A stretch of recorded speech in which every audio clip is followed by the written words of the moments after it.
以下內容可能令到大家情緒不安，請各位聽眾自行選擇。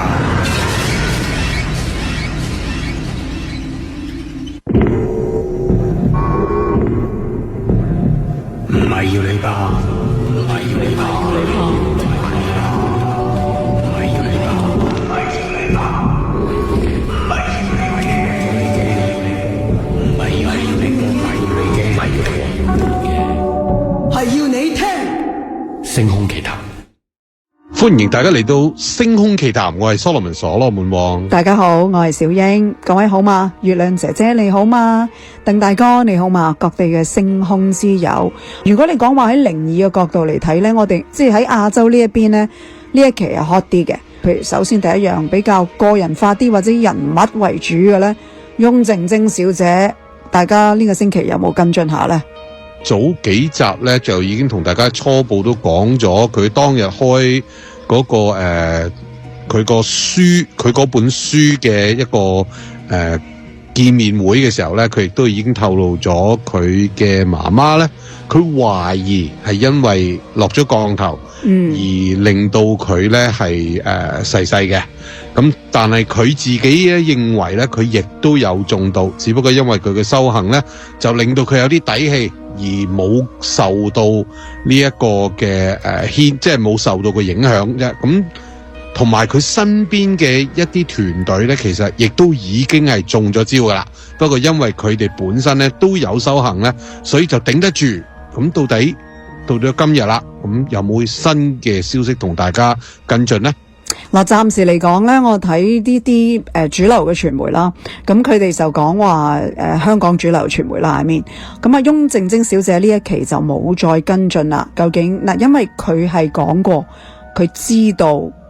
佢懷疑係啲咩人落降頭，佢係知嘅，佢一路留意住呢一班人嘅行蹤，而家可能閃晒或者銷聲匿跡，但係佢話佢自己手上有掌握到呢一啲嘅證據，同埋佢有 screen cap 嘅。講真，佢係一個大律師，呢啲嘢佢熟過我哋幾百萬倍。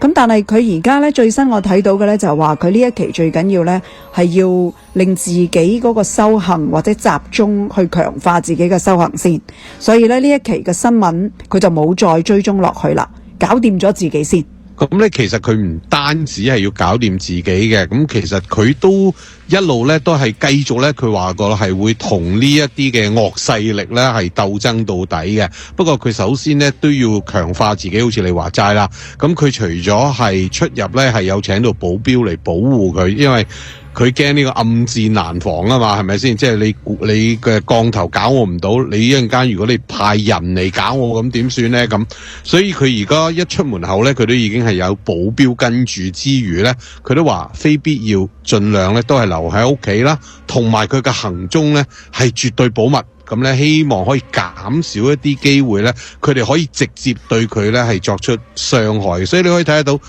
成件事嚟講嘅話，佢並不是話真係純粹係杯弓蛇影啦，或者係自己擔心，佢都真係有實際嘅行動咧，去阻止對方咧係對佢作出進一步嘅傷害。我同大家分享一樣嘢啊，嗱，個詳細情況我已經唔記得，但係因為講俾我聽嗰個人，佢講俾我聽嗰個時間，係令到我更加相信一定係有一啲嘢，佢先至會喺嗰個時間同我講關於降頭嘅嘢嘅。我唔係未聽過降頭嘅故事㗎，各位有陣時睇戲啦、睇書啦，都聽好多關於東南亞啦、泰國啦、馬來西亞啦、香港人去嗰啲地方嗰度，唔知點樣惹埋啲降頭翻嚟，跟住就冇咗命嗰啲啊。嗱，詳細情況我真係唔記得個故仔，但係我個印象呢就係咁嘅。首先嗰一年呢，其實係我哋同大約嗰度應該有40位嘅聽眾。咁我哋就一齊去歐洲嗰度玩嘅，我哋係玩嘅。咁喺我哋去完西班牙一個地方睇完人哋一個博物館呢，我哋就上旅遊巴士。喺上旅遊巴嘅時候呢，就有一位太太。嗱，呢一位太太好年輕㗎咋。喺嗰陣時我諗，嗱，呢個事件發生我諗喺10年前到啦。我呢位太太嗰陣時我諗佢頂晒籠都係40歲到嘅啫。咁佢同埋佢先生一齊同我哋去旅行，咁佢就拉埋我一邊。嗱，嗰陣時呢，大家係玩到好開心啊，係以旅遊嘅心態去玩。然之後喺我哋上巴士嘅時候，我因為隨團出發，所以我就企喺度睇住各位上巴士。佢就拉埋我一邊，佢話：小英啊，你信唔信呢個世界有降頭噶？你要信啊，因為我哥係咁死。即係所羅門王，你可以想象，當我個心情係玩開心心咁，無端端講呢啲嘢，突然之間有個人拉埋我一邊，好認真同我講：嗱，小英，你一定要相信降頭係真嘅。咁我所記得嘅呢，大概就係咁啦，就係好，即係都係嗰啲嘅。其實呢啲故事原來係真嘅。如果 according to 佢嘅演繹呢，就係佢哥哥係一個香港人。就去咗，我真係唔記得東南亞邊個地方啊，either係馬來西亞，我係泰國噶啦。咁就去做嘢，喺當地就識咗一個女仔，大家有發展嘅。咁後來佢嘅哥哥呢，就因為事業方面可能個 contract 完咗啦，或者要翻香港，咁佢就走咯噃。臨走嘅時候，佢應承咗呢個女仔，佢話我一定會帶你翻香港同你結婚嘅。咁呢個女仔呢，就話你唔好呃我啊，如果你呃我嘅話，你一定即係冇好結果咁嗰啲啦。咁呢一位阿太，佢個哥翻咗香港之後呢，可能係有啲事，佢就冇翻到去呢個東南亞嘅地方去揾呢個女仔，佢冇遵守到佢嘅承諾。到最後尾呢，佢嗰個病發嘅情況呢，我真係唔係太過記得吓，可能係一個流血不止啦、血洞啦，可能有蟲啦，諸如此類呢啲咁嘅嘢。佢哋睇過好多醫生都冇辦法醫得好佢，但係佢病發咗，佢根本都醒唔起，原來有咁嘅機會同呢一樣嘢有關嘅。咁佢個屋企，即係後來佢過咗身，佢死咗噶啦。咁所以呢一位太太先同我講，呢一個係一個真實嘅例子，因為我哥就係中降頭死嘅，所以先至令我喺嗰個 moment 我就覺得一定係好可信性好高啊。而呢樣嘢係一路都喺我記憶入邊，但係唔好意思，因為我真係唔記得個內容。所以當我睇到翁靜晶小姐嘅故事嘅時候呢，我就上去揾啊，究竟有冇一啲可能係討論區，好耐之前或者過討論區有冇人講過呢啲喺香港出現過、曾經發生過嘅一啲靈異嘅降頭事件呢？又真係俾我哋揾到兩單喎。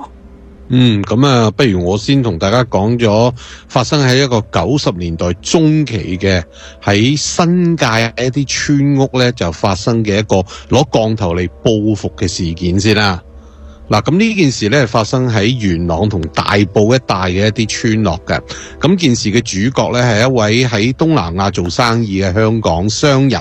咁佢因為長期都喺泰國、馬來西亞呢啲地方做出口貿易啦，咁始終都會有機會有一啲商業糾紛，就得罪咗當地嘅一個生意嘅 partner。咁啊，對方咧就話我啊一定要你付出代價咁。咁當時呢一位商人都係心諗，我都走啦，最多大家咪以後唔合作。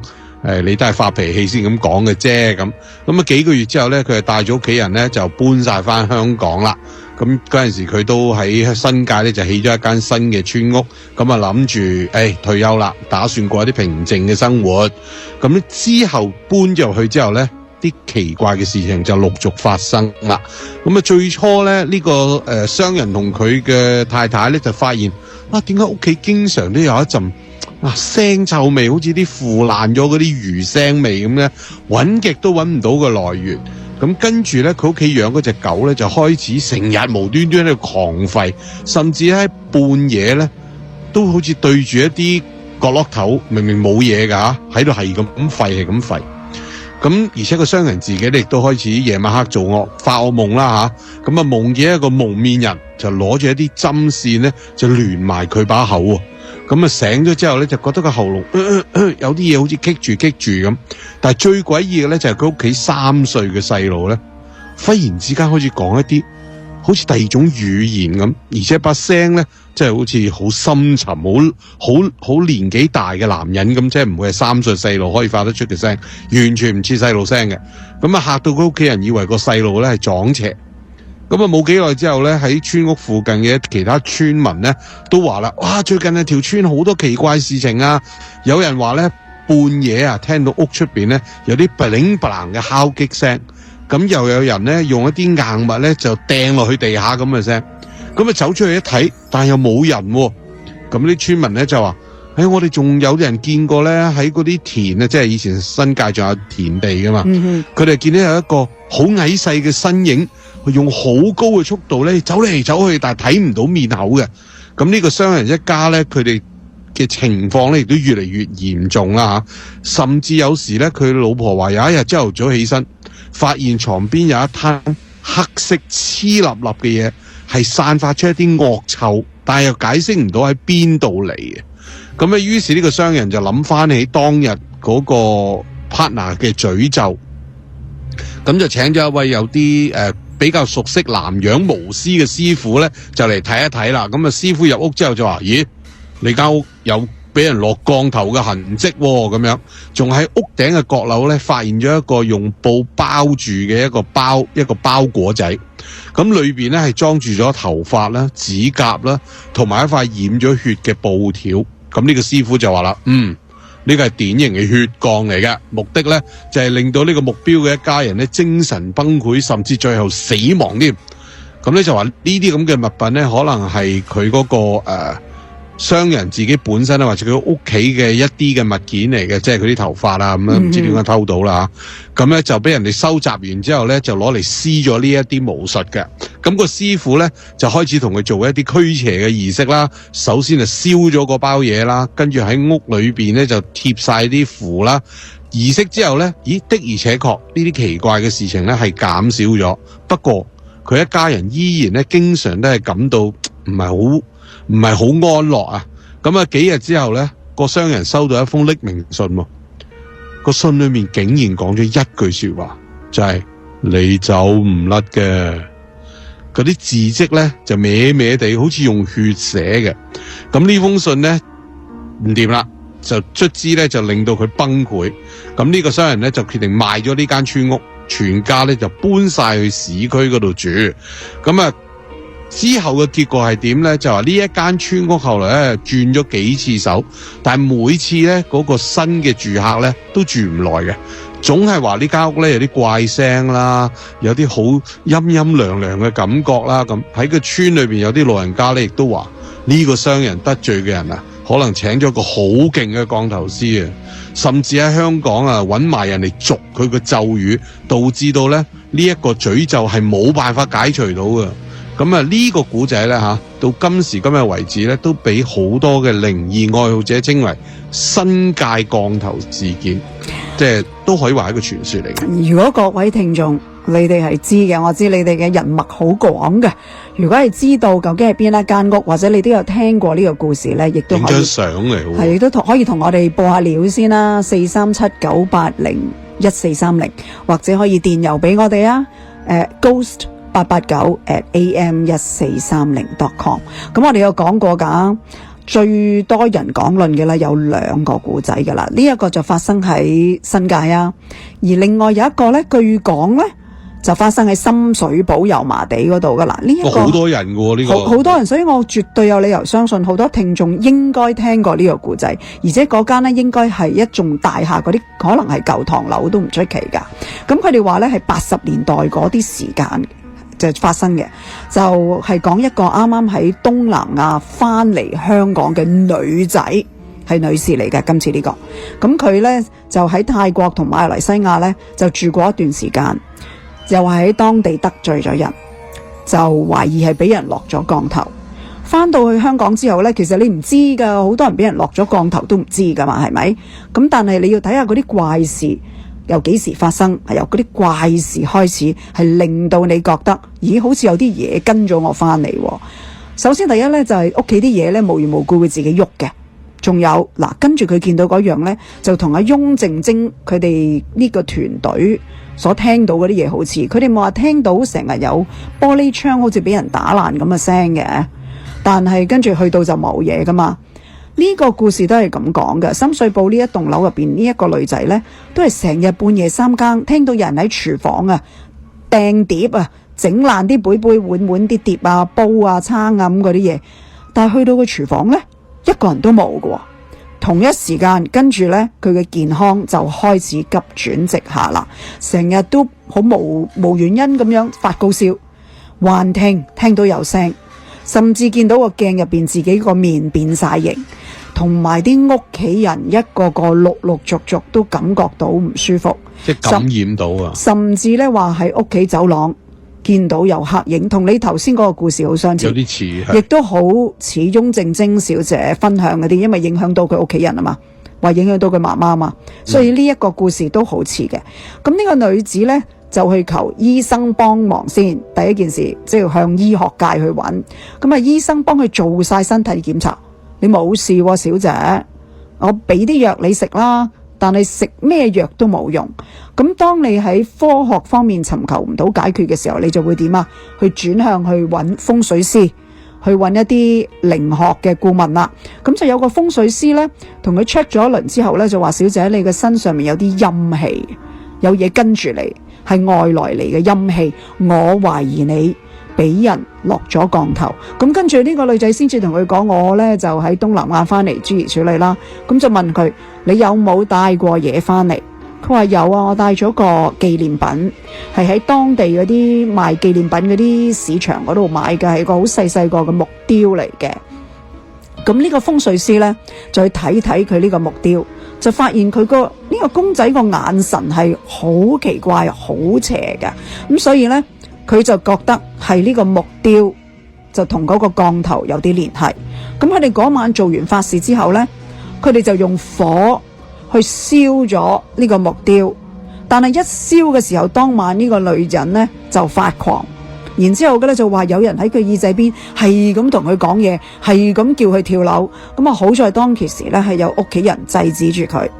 咁跟住呢話同一棟大廈一樣啦，好似頭先村屋咁講，嗰啲大廈其他嘅住戶都話覺得棟大廈呢係有啲嘢嘅，越嚟越多怪事，例如啲 lift 呢無緣無故會喺某啲層數會停嘅，半夜3更聽到有人呢咁喺出邊呢整埋啲怪怪聲啊，又見到有披頭散髮嘅女人嘅身影啊，所以成棟大廈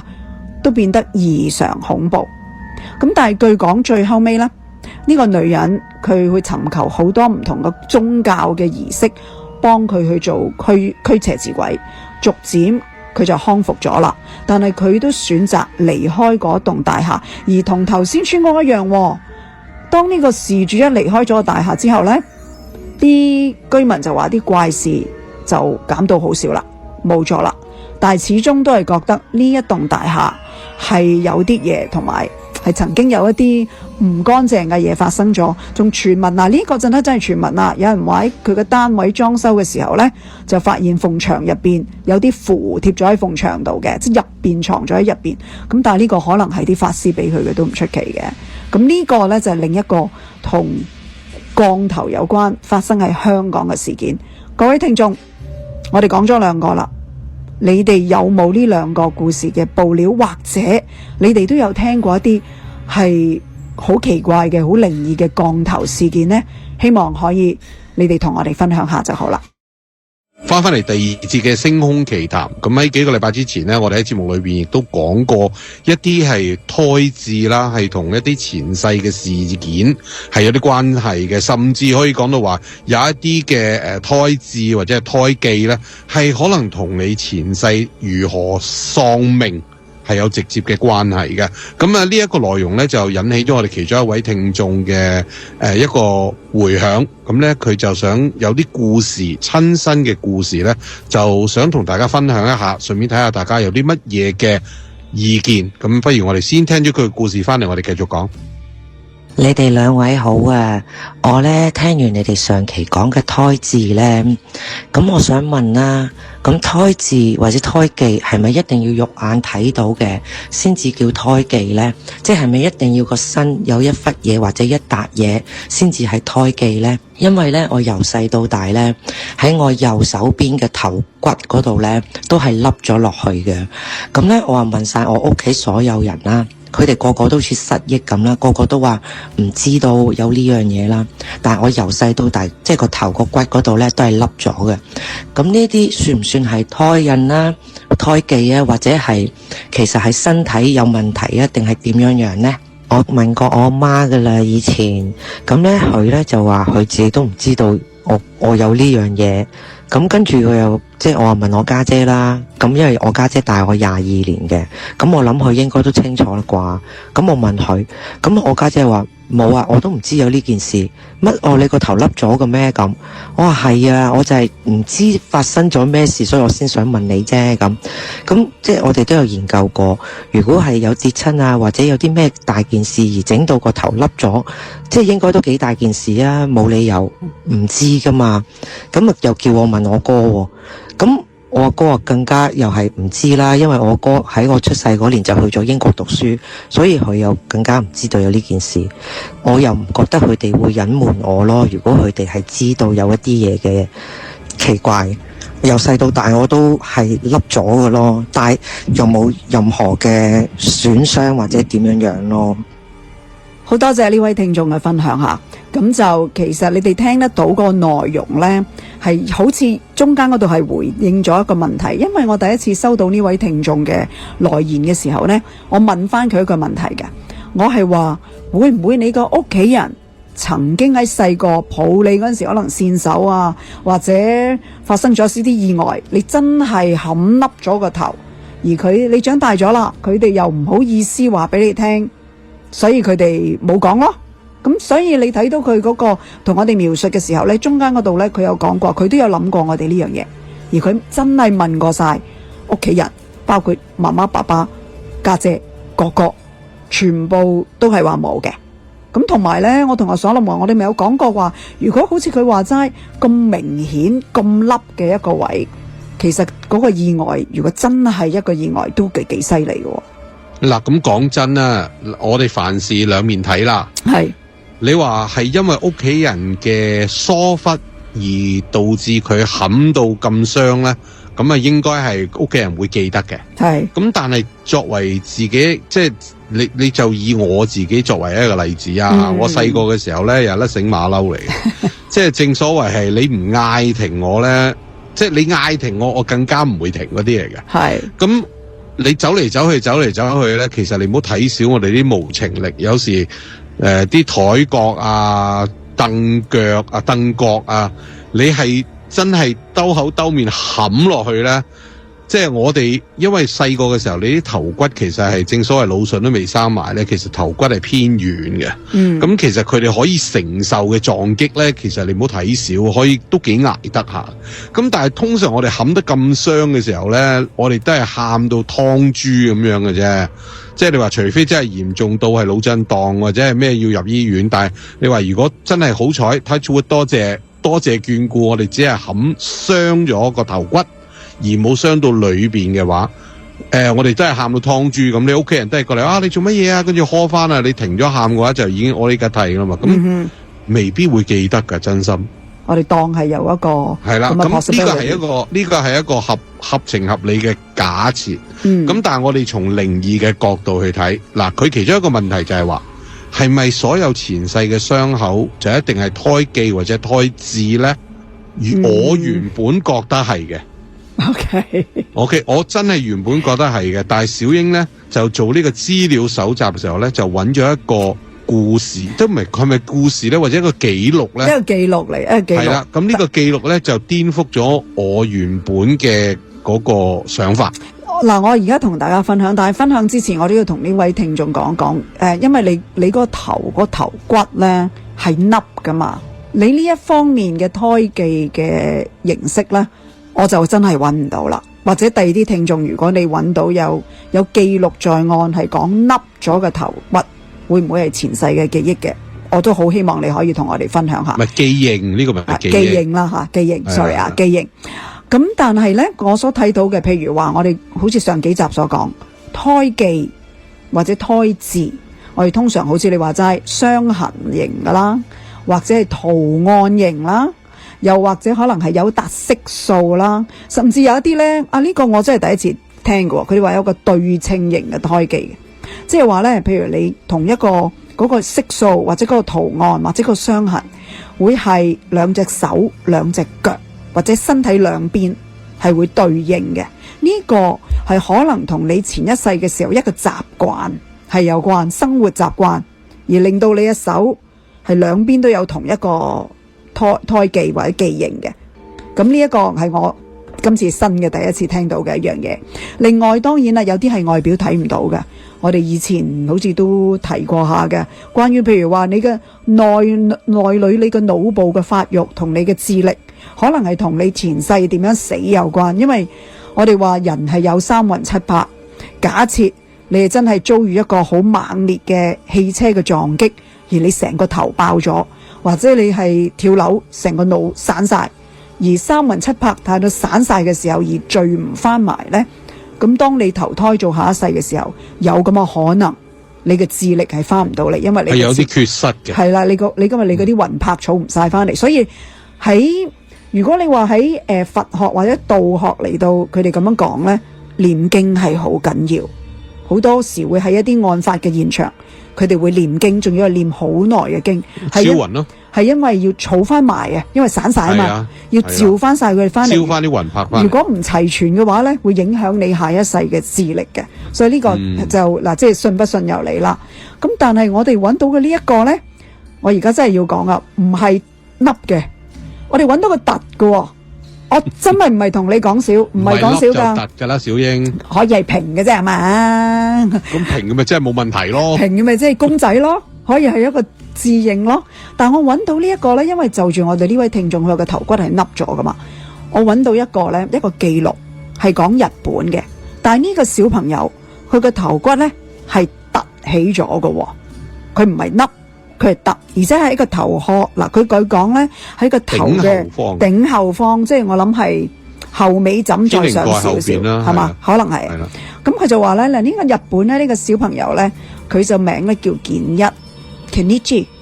咁呢個小朋友佢出世呢個腦嘅後上方係有一塊凸起咗嘅骨頭嘅啦，呢個唔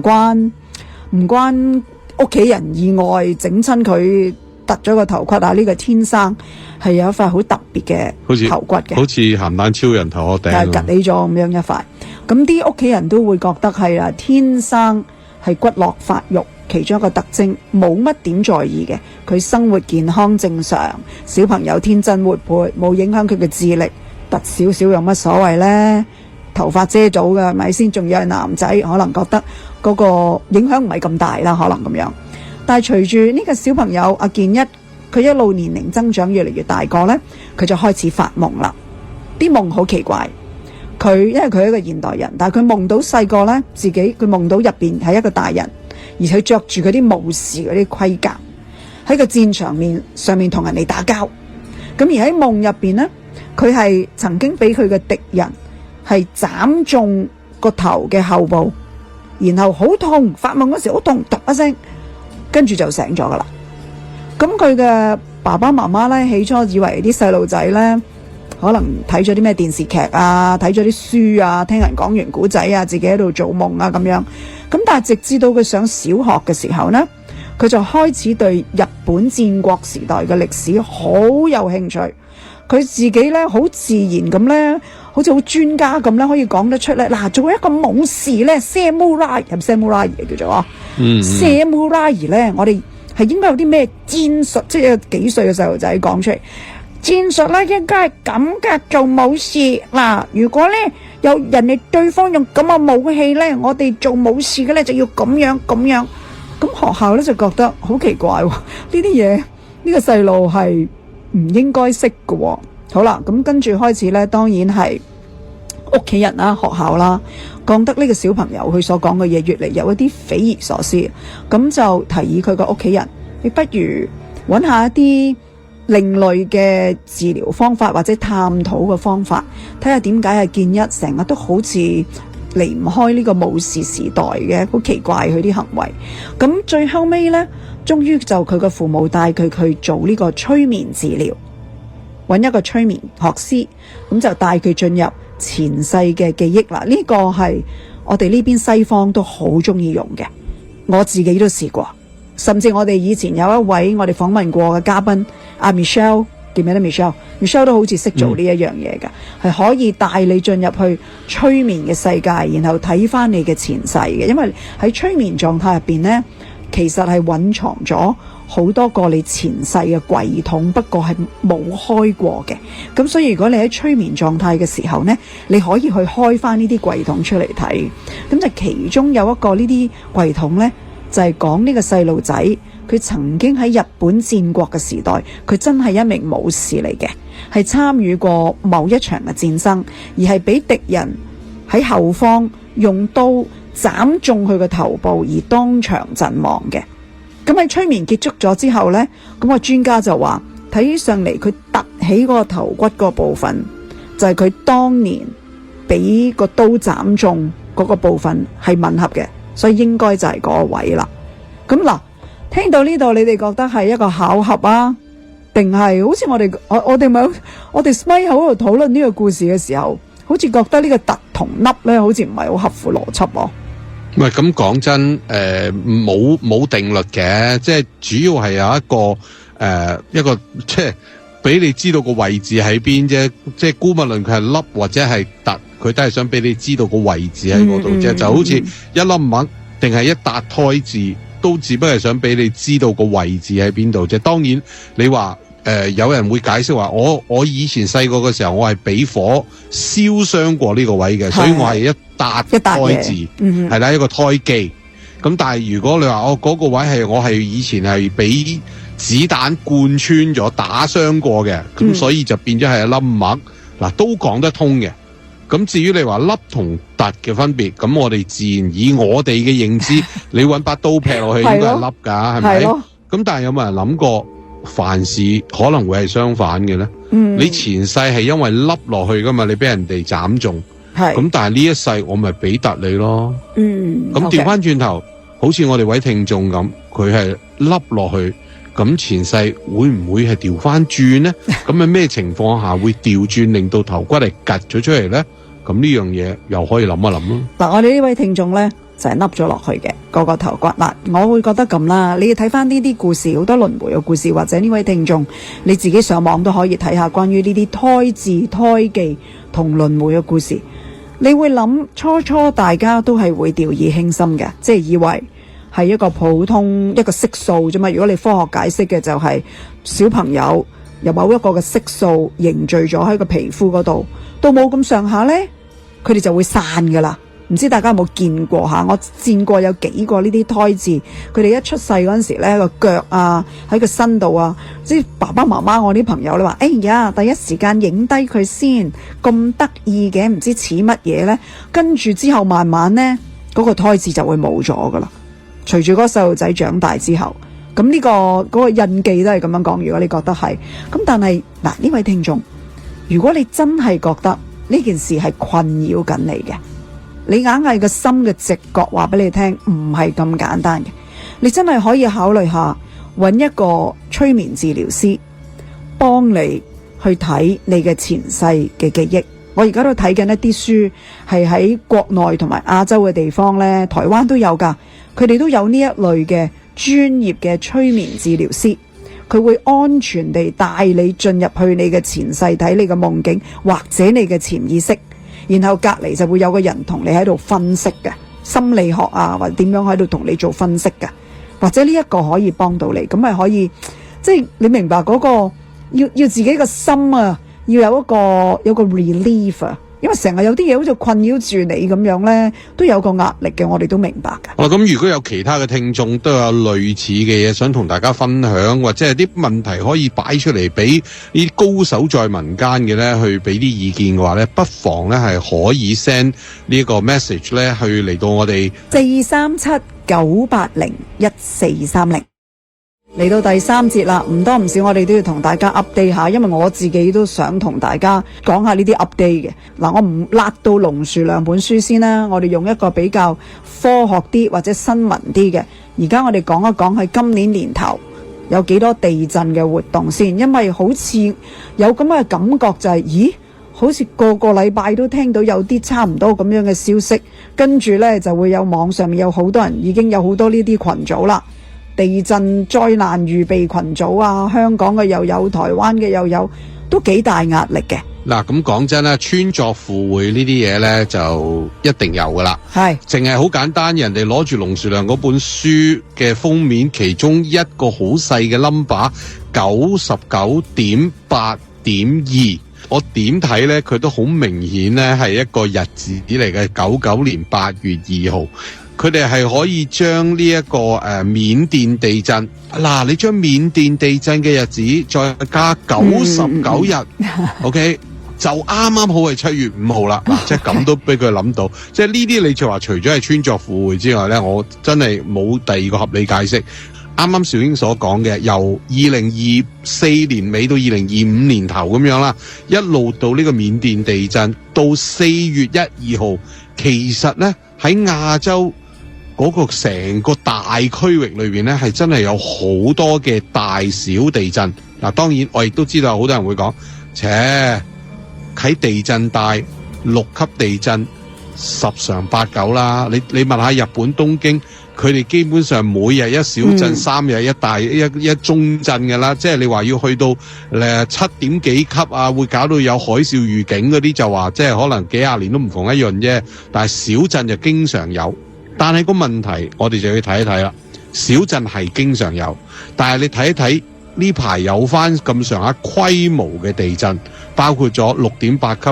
7.7級嗰啲嘅地震，其實真係好頻密，而且最緊要嘅就係我哋即係不得不講下龍樹亮講下，係 fit 到㗎嘛，好似佢講嗰個板塊，佢話喺個海底會升起一塊地，聯合台灣、菲律賓同埋日本。好啦。但係你而家睇下佢震嘅位置呢，其實係一路環繞住台灣、菲律賓、九州，再加上緬甸嗰個成個歐亞板塊同埋印度板塊斷層嘅嗰個大地震。最近淨係3月20幾號呢個緬甸嘅地震之後，4月1號、4月2號，你包括咗喺鹿兒島啦。包括咗喺呢個台灣東南部海域啦，都係有發生到地震嘅，所以呢一樣嘢你都不得不擔心下嘅。嗱，我哋如果你想係睇呢一啲關於地震或者發生咗由1月到而家發生嘅地震記錄，你哋唔好上去嗰啲靈異網站啊，咩龍樹亮網站，你唔好去呢啲地方嗰度睇。你上去嗰啲真真正正一個 website， 譬如你 Google 都可以。係等睇嗰啲主流新聞，自己 plot 低佢，自己記。因為好似你話齋，如果你特登上去一個龍樹亮地震預言嘅，就好多穿鑿附會。係啦，嗰啲日子可能係錯，佢哋唔得客觀嘅。監粗嚟嘅。但我哋兩邊睇，龍樹亮嗰邊你擺埋另外一邊，但係睇起上嚟即係有你可以將兩個，對唔對到呢？佢哋講嘅嘢有冇吻合嘅地方呢？咁你自己再作決定。如果你話所有嘅板塊都係串聯嘅，係㗎。如果你俾我呢，我會睇埋啱啱 Nevada 美國 Nevada 係有地震嘅，發生過嘅。我哋呢邊 BC 加拿大都有嘅，因為我哋呢邊其實都有一個 Ring of Fire 係辣到 BC 一個環咁樣，然之後有辣到去美國。跟住就影響到黃石公園，成個斷層喺西岸噶嘛，一路都會講緊，其實一路都講緊，年年都講咗好多年，嗰度係一個危機嚟㗎，係有美國政府係不停 mon 住黃石公園，就好似日本政府一路 mon 住富士山 mon 住，因為佢哋預計係會所謂叫做始終都會有一次大嘢。但係嗰次大嘢將會係幾時呢？我唔知道，所以佢哋不停係咁 mon 住咯。It could be 今年 ，or it could be 出年 ，or it could be 10年後。所以而家就係點解咁多會令到我哋有少少好似緊張呢？就係突然之間龍樹亮出嚟嗰個 push 拍拱一拱，跟住我哋再睇而家發生頭先嘅地方，所羅門王提到嘅台灣、菲律賓、日本係啊。佢哋自己本身成日都久不久一次震真嘅，但係咁啱先，今次係發生係大家都差唔多咁嘅時間，咁你咪覺得有好多人就會覺得，咦，好似個發生嗰個可能性又提高咗咯。咁我哋好多聽眾，真係好多聽眾問，咁點啊？你哋會唔會去日本啊？會唔會台灣啊？會唔會菲律賓啊？呢個summer，如果你老實問我呢，我就永遠都係以防萬一，唔怕一萬嘅。咁你問我喺多倫多，咁我梗係容易啦，咁咪唔去咯。今年唔去，出年去先都冇問題啊。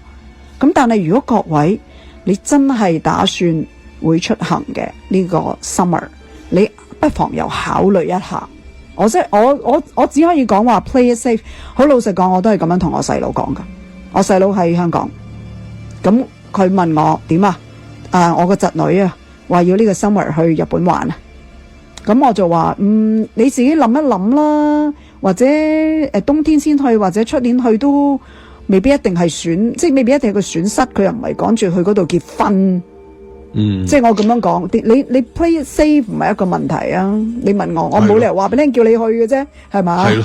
即係為咗，因為我唔想穿鑿附會，為咗我唔想好似危言聳聽咁，所以我調翻轉頭，我冇理由鼓勵人去啊，係咪先？你話冇事嘅，OK， 哇，我贏咗啦，我講啱咗啦，所以你睇你，我都希望係，我絕對希望係冇事發生。但係如果真係有事嘅，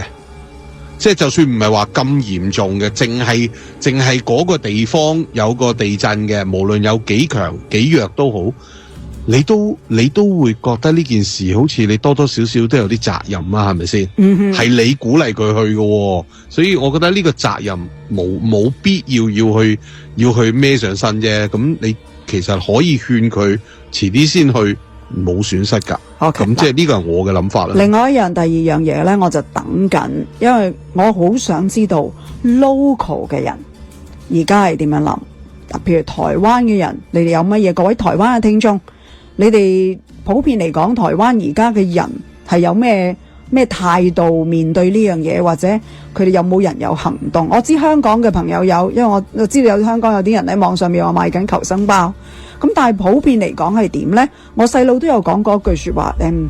，maybe 你 worry too much， 佢真係咁講嘅。你係咪睇得靈異書多？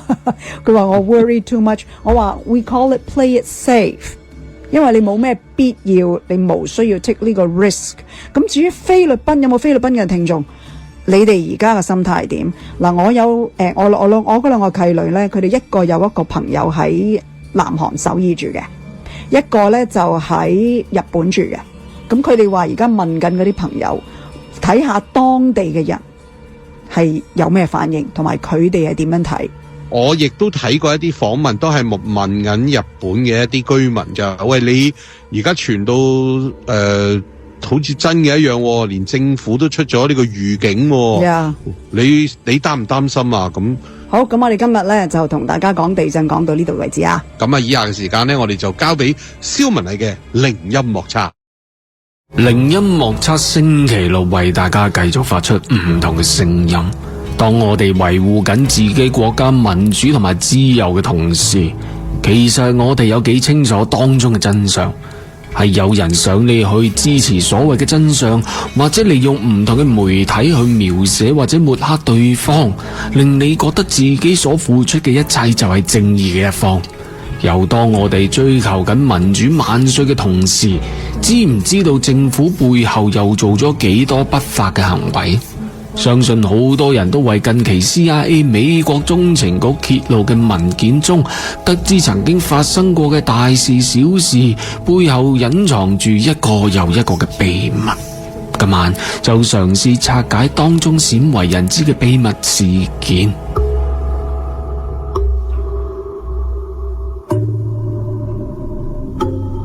當所謂嘅法律制裁、監禁判決都未能夠解決問題嘅時候，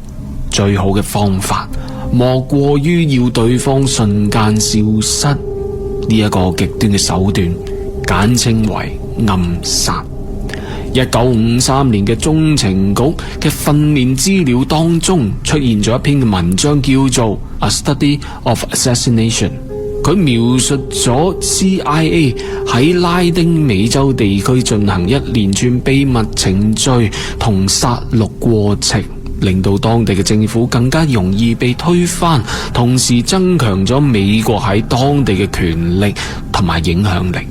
呢一件事之所以被揭發，係源於一位叫做 Philip Agee 嘅仁兄，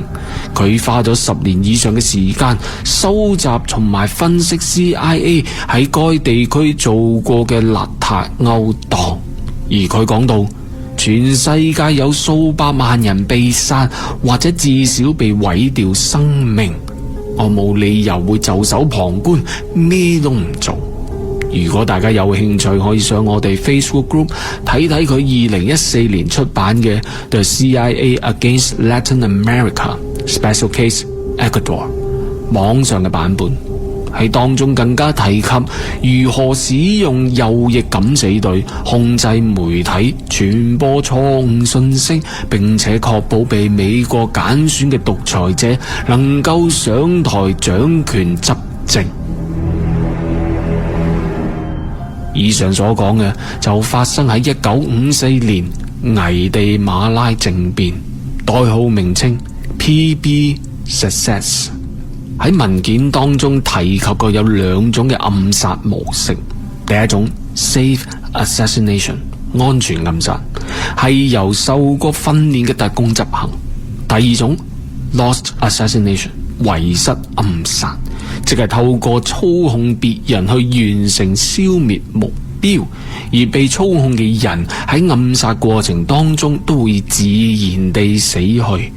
而當中涉及嘅其他特工並唔係 CIA 嘅直接僱員，反而係 CIA 官員透過招募嘅方式揾翻嚟，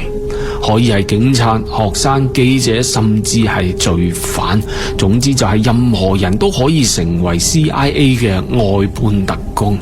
不過最好笑嘅就係，好多人都喺唔知情嘅情況下已經被 CIA 控制成為暗殺嘅特工添。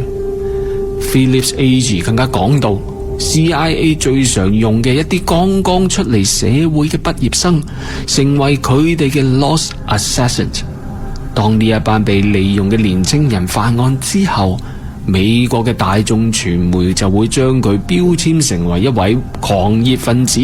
加上唔穩定嘅心理同埋為政治宗教而復仇，成為佢哋謀殺他人嘅動機。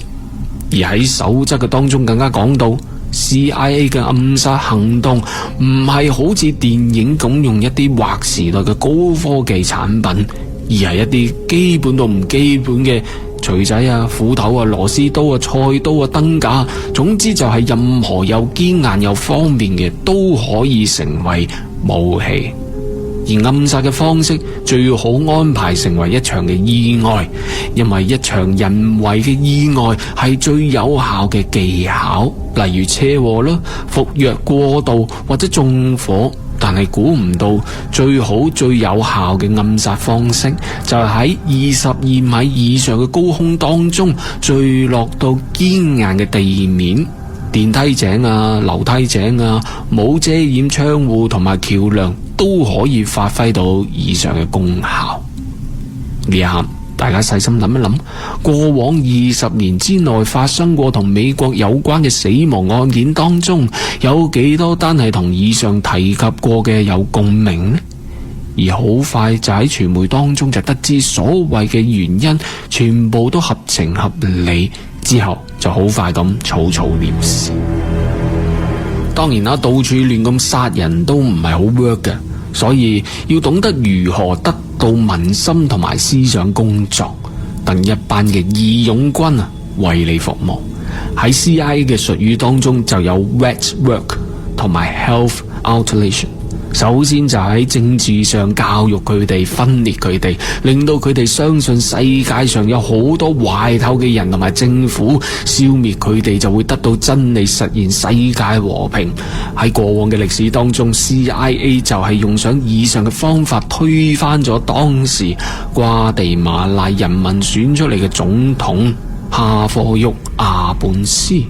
佢原本就係一位推動土地改革、經濟民族主義、支持人權偉大嘅領袖，後嚟被譽為非暴力嘅夢想家。但但最終被西方嘅傳媒妖魔化為危及美國商業利益。CIA 仲會透過心理戰散播共產主義式統治係恐怖嘅謠言，慢慢地接管當地嘅政府同埋土地，又會利用被收買嘅聯絡人進行暗中行動。喺報紙、電台、電視、傳媒、教會、軍隊當中，以及其他容易受謠言影響嘅組織分子，散發小道嘅消息，抹黑當地嘅政府，更會撥款推動同建立解放當地人民嘅傳媒機構，每日都以洗腦嘅形式嘅資訊，令到你相信佢哋所描述嘅瓜地馬拉政府就係邪惡嘅化身。呢一刻清醒嘅聽眾就會問，咁我點樣知道其實現今嘅媒體當中有邊啲係被包裝過扭曲嘅資訊啊？ Well， 好簡單嘅啫，只要你今日上網或者同你身邊班 friend 傾得好投入某一個話題，涉及到某一個種族、某一個國家，又或者報道當中只係強烈地指責單方面抬舉某政府國家，又或者叫你立即行動，否則就會後悔一世嘅字眼，有可能呢啲就係軟性洗腦嘅開始。正如依家同你講啦，每個禮拜都一定要聽星空奇談，就會令你身體健康，年年益壽。咁樣你都唔會信啦？點解其他人喺網上面講嘅嘢又會信到十足十呢？